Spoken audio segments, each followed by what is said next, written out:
my channel. I'm in the car with my husband Sam over there. We're actually in Boulder, Colorado right now. We live in Colorado, but we live up in the Aspen area. And we're down here for a rock climbing course. So if you've been following my adventures, you know that we already do a bunch of rock climbing. I've actually been climbing for almost 11 years now, which is kind of crazy.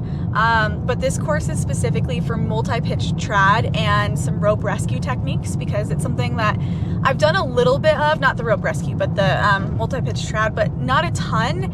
And I've never learned in like a formal environment. It's always been like from friends or climbing partners. So I'm really excited just to get that foundation. And I feel like one of the most common questions I get all the time is, you know, how do you get into something like rock climbing? And it's really nice if you have friends or romantic partners or anything like that that are patient and loving enough to show you the ropes, pun intended.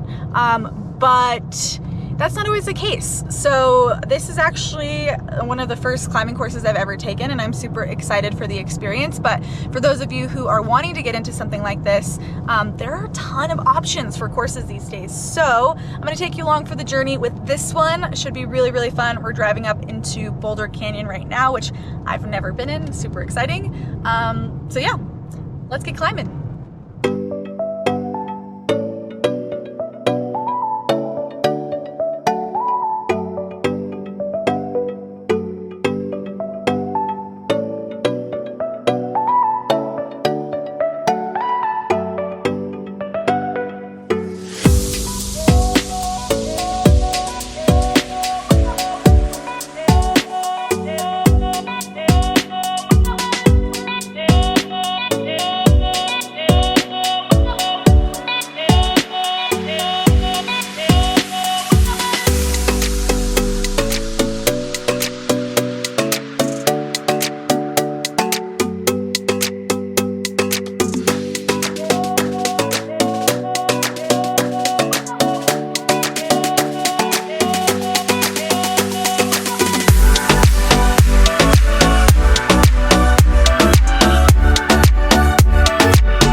Good morning. It is day 2 of our course. I'm not sure if I said it, but yesterday we were in Boulder Canyon and we were working on ground skills.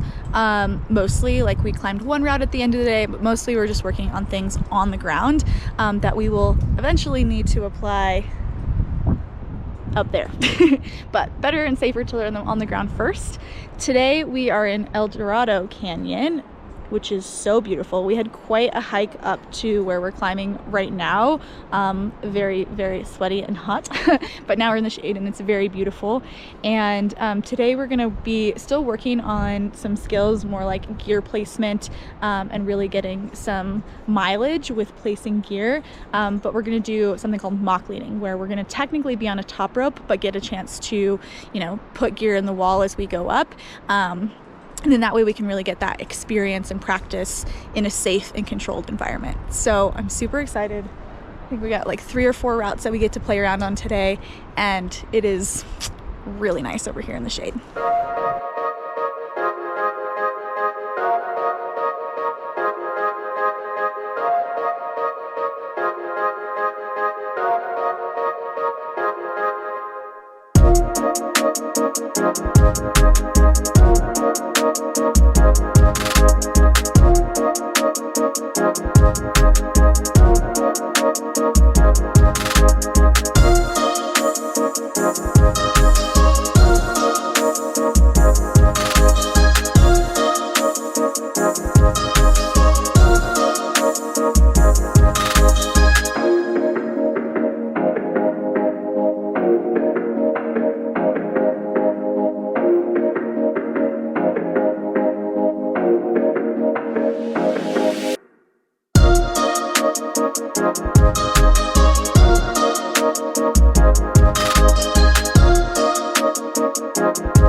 I know it's a little shady, but that's really nice for me because it is hot in the sun.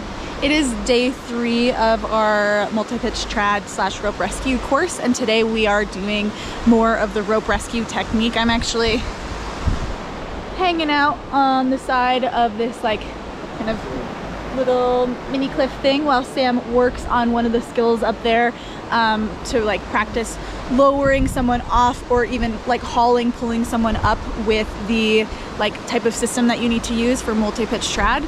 So it's very like a lot of brain stuff today, but I love it. It's so fun and it's so cool to see what's possible. It's kind of one of those things that you really hope you don't end up having to use all that often or maybe ever, but it's so important to know if you're ever in a situation. So I am loving all of this information. It is so fun and just so cool.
again. We're on the first flat iron. Following up Max, our fearless leader. Good morning. It is day 5 of our course, and we are actually doing like a full multi-pitch day today. Sam here, and then our guide Max is up there putting up the route. So yesterday we just did a bunch of like practice trad leading. It was super fun. I got to lead my hardest trad lead ever, which is a 5.8. It's not not anything crazy, but I was really proud of it, and I will continue to be really proud of it because I put all my own gear in the wall, which feels really good, and I definitely feel like I'm getting more and more confident. But yeah, kind of crazy. Today's our last day. We're just putting all the pieces together, and apparently we're doing the first flat iron in Boulder, if you're familiar, and it's not super challenging climbing by any means, but it is like 1,000 feet of vertical gains. So we're already about this high off the ground and gonna keep cruising up from here. Wait till you see the view at the top. I've never been up there, so I'm really excited.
One of my favorite things about vlogging all this stuff for YouTube is that I get to go back and like re-enjoy and re-experience my adventures. So I just edited all of that, and it was just so fun to think back on the trip, and it also helped like refresh my memory on some of the things that we were learning. It's a little bit more than a week later. Honestly, my life got so busy after that trip. We went straight to Vail, Colorado. I was teaching yoga at the GoPro Mountain Games, which is a super fun festival.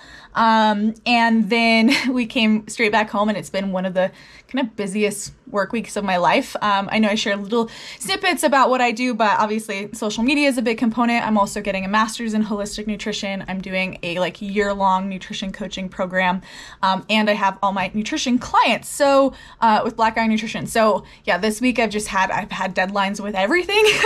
So I'm just now getting to filming this wrap up, but I just wanted to say, I really enjoyed the course. I feel like, you know, I think I said it earlier in the vlog, like I've learned everything that I've been climbing a long time, but everything that I've learned from like friends or partners or things like that. And so it was really fun to learn just in that very like educational, environment. So I highly recommend it. The course that we did was through the Colorado Mountain School out of Boulder, Colorado. This is not sponsored by them. I found them online and was like, this is like exactly what I want to learn. And it was also, I'm going to just like put that information down in the description box if it interests any of you, and like our guides and instructors' names, because they were all really wonderful. So highly recommend. And I thought that it may be helpful, since I know that not all of you who watch my videos know all the different types of climbing, and it might have been like sometimes unintentionally there's some jargon that might not make sense. So I just wanted to give you a very brief, quick rundown on the types of climbing, and basically like from the least gear intensive to the most gear intensive. So if climbing is something you were thinking of getting into, you might know where you want to start, and have like an eye towards the future about where you want to go. And there's no like better or worse. You just find what you like. I know people that have been climbing for 30-40 years that are, you know, they like what they're doing and they're not feeling any need to like, it's not like a progression, you know, so it's just kind of what you end up liking. So first of all, I'd say the least gear intensive would be climbing at a gym, because literally all you need are shoes, and you don't really even need a chalk bag. Like you could get a chalk bag, but you could literally have like chalk in a Ziploc baggie, or share something with someone. So I'd say that's the least gear intensive. That being said, you're gonna have to pay for the membership, but most of the time, like a lot of gyms will have, almost all gyms will have a bouldering section, and then bigger gyms will also usually have a section where you can use ropes. So if you're gonna use the rope section, you would also need a harness.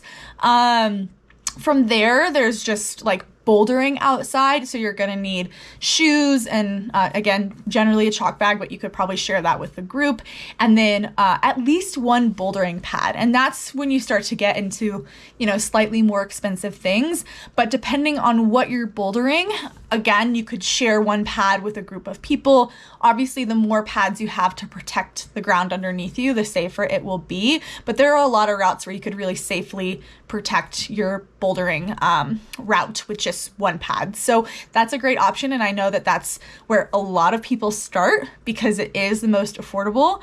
I never actually did all that much bouldering. I started climbing in a gym.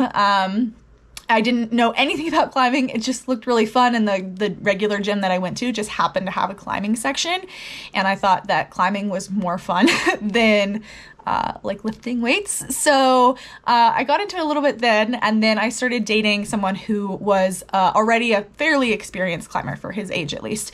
Obviously, we're in our young 20s. So with that, I started following him around where he was being the leader. He was putting up routes, but I was just getting a ton of mileage. And we mostly did something called sport climbing. So in sport climbing, there are already bolts in the wall. Oh, I guess I should retract.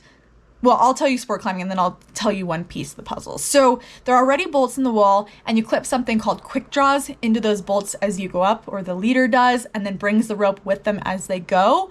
And then once the rope is up on the wall, you can do something called top roping, where you don't actually have to put anything up as you go. And it's a really safe, it's really, really, really safe. As long as all the gear is placed properly and that your anchor is built correctly, it's a really great way to get into climbing. And so that's really what I did a lot of in the beginning, was top roping. There are some areas where you can set up top ropes without having to have someone lead, like bring the rope up. But it's not super common. So you'd have to look out for that. But if you're just getting into it and you don't have somebody to take you and show you, you can obviously look out for some of those types of climbs. Or you can jump into a course, because not only do you learn some skills, but generally you meet some people. And if you do a course in your area, maybe you can make some friends in your area who want to learn and practice with you. So that amount of gear you would need for that is you're going to need the rope, you're going to need the quick draws. Depending on where you are, you might need like anchor building things. Obviously, you're going to need belay device, which is the piece of gear that you use to like let your climber go up and down safely.